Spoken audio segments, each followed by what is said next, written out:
Welcome, and thank you again for all the time that you have spent with us. It has been well worth it from both our point of view and I suspect yours as well.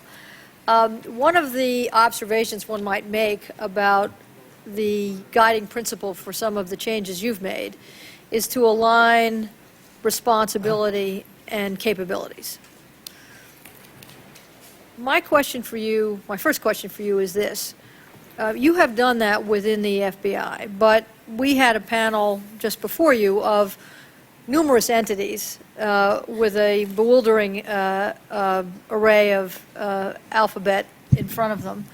And I asked each one of these entities, from the FBI, the Department of Homeland Security, the CIA, the TTIC, to tell me who is our quarterback, who is driving our strategy against al-Qaeda, who is personally responsible for bringing all the information together and getting it from the constituent parts, et cetera. I won't go through the questions with you. But I do have a question for you, which is, above your pay grade, is there someone who is our quarterback against an agile and entrepreneurial enemy, who brings together the strategy and the capabilities of our country to fight this enemy?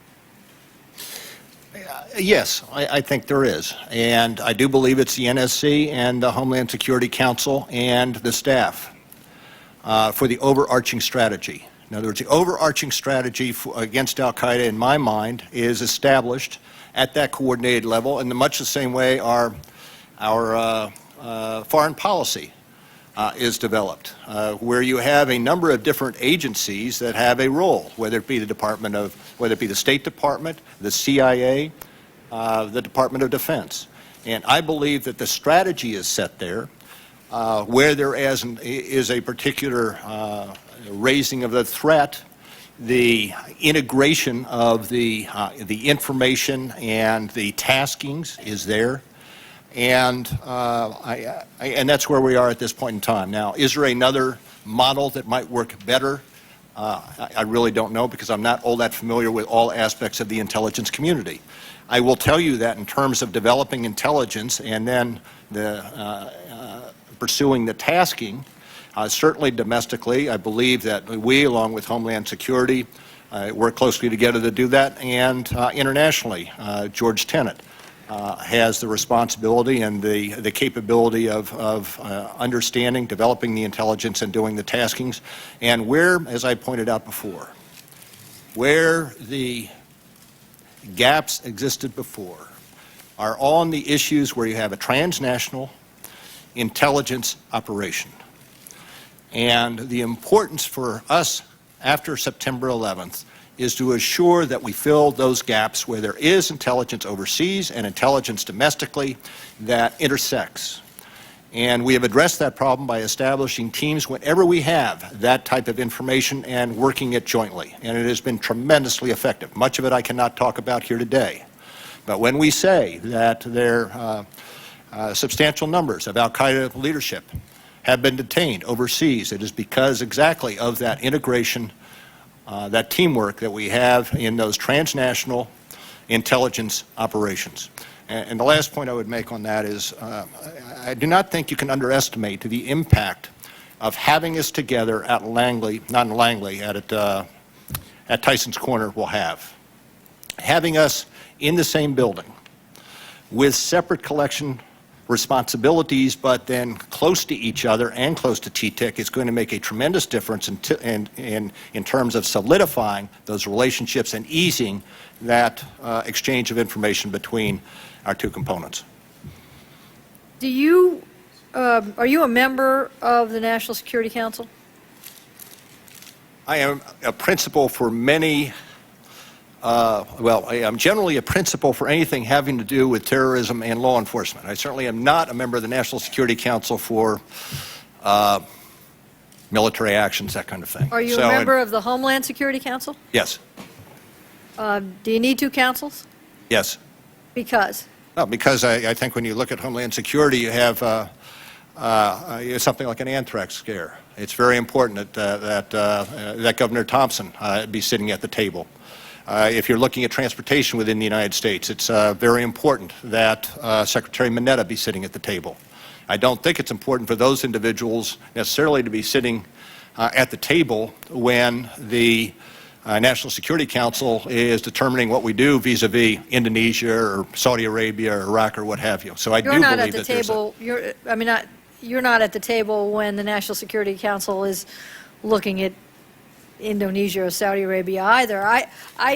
This is a question for me. I think, and we will ask this of Secretary Ridge, but we have heard from a number of, let's say, alums of the Homeland Security process that it functions as a third wheel. But you think it actually adds value? Yes. As you know, we had this. Can I just go back and add that? We have had, as everybody in the country knows, a number of threats in the last 2.5 years.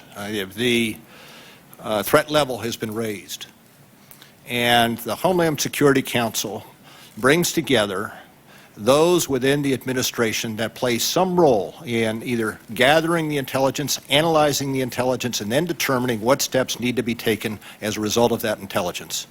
And the Homeland Security Council is the entity that brings us all together, enables us to make decisions as are made, and make recommendations to the President, to the Vice President, as to what steps should be taken. So I think it is effective, and it is necessary and useful. As I described the earlier panel, and in our staff statement, you see that John Brennan, the director of TTIC, has said that he is seeing, quote unquote, a cacophony of activities in the intelligence community, but no strategy and planning. Do you think there is a clarity of roles with regard to all of these different centers and coordination entities, or have we created redundancy in the system, or too much redundancy? There's always some. Too much redundancy in the system. I do believe there is some clarity, but I also believe there's redundancy, and I do not believe redundancy is bad. So you think there's not? I know that there always has to be some redundancy. Your view is we have just the right amount of redundancy? Oh, no. We are growing. TTIC is growing. The role of TTIC is growing. What is so important about TTIC is, as John Brennan testified before, is TTIC has access to all of our databases. As he has indicated, ideally what you would want is the ability to search across all those databases, and we are putting that into place. That will be instrumental in order to be able to quickly pull information out of each of those databases with the same common search tools. So we are growing, and as we grow, there will be tensions, there will be overlap, there will be some gray areas. I do not altogether believe that is bad, because we can look at something one way, John Brennan's people can look at it another way, George's people can look at it another way, and I have always found, and perhaps it's the lawyer in me, that the debate and the dialogue is not altogether bad. That's a very helpful answer, and I guess for us, we just need to gauge whether the number of voices that we're gaining is overridden by confusion about who's doing what, and I think we will be about that, and we would like your thoughts on that for the record as we look at our policy recommendations. Mo Baginski, may I ask you a question? Yes, ma'am. You are posited as the solution to many problems. Many times we have asked the question, how is X going to get fixed? Who's going to do Y? And often, very often, maybe too often for your comfort level, Mo Baginski is the answer. Now, we have had a number of people appear before us in the course of our hearings to say, if only they had had enough in the way of resources, they would have been able to do their job. But did we realize how poorly their assets stacked up against the mission? And I was going to say not meaning to put you on the spot in front of your boss, but that would be disingenuous. Meaning to put you on the spot in front of your boss. Do you currently have the assets you need? And if not, what are you doing about it? Currently, no, but let me describe what we are doing about it. Because in answer to the question that Congressman Gordon, you asked the director, what's different this time? The answer that I would give from my experience is that instead of intelligence being about a separate organization, fully staffed, intelligence is actually the job of the entire FBI. And so what I can draw on, and what I've been very careful to do, is, Commissioner Gorelick, is not to build a large organization that pulls the intelligence capacity out of the operational organizations. This has all been aimed at integrating it, leaving it integrated, and unleashing the capacity that is there through policy, direction, and independent requirements. Where I am right now, these are the statistics. I have been funded for 155 persons. 65 of those people are in the TTIC. So you need to understand that from my office, we will also be managing our contribution to the TTIC. We made an agreement, correct agreement, that the FBI would be responsible for actually giving the TTIC 20% of its government workforce. So that comes out to 65 people, and thanks to the Congress, we got that fully funded. Now, that leaves me, you know, those of you who can do advanced math, and I'm not going to do it, so that's about, so we're about at the 90 level.